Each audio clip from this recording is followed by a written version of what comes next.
Salut! După cum ți-am promis, o să-ți filmez puțin scaunele și banchetele.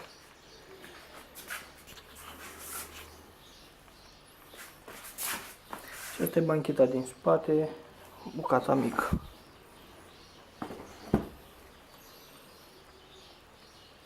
După cum bine vezi, fără rupturi, fără absolut nimic.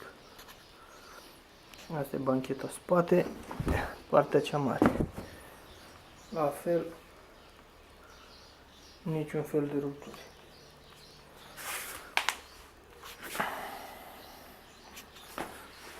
Asta e spătarul.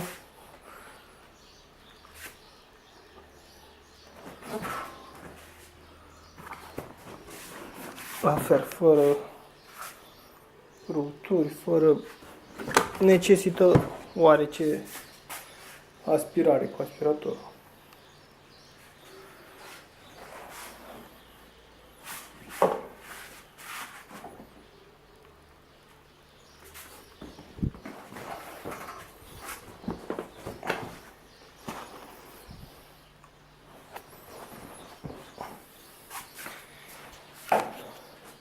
Prinderea la ele e exact cum e și la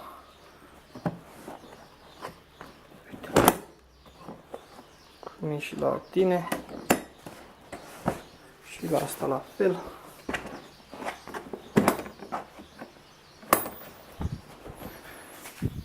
Și acum scaunele.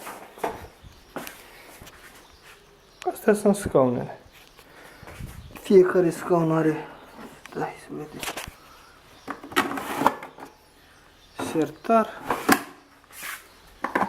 Bine, și asta, dar e lăsat în față. Și asta se trage.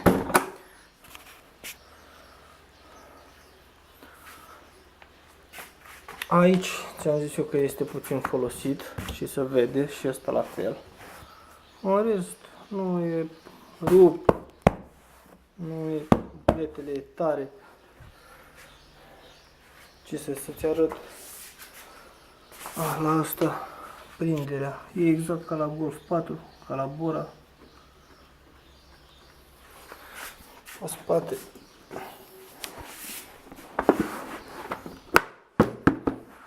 Totul e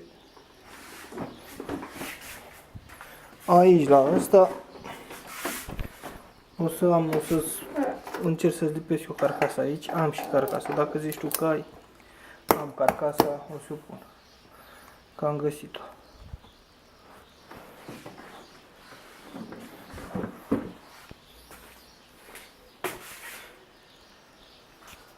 Astea sunt. Sper să... Dacă mai ai nelămuriri, eu te măsur. Nu știu ce te-ar mai interesa.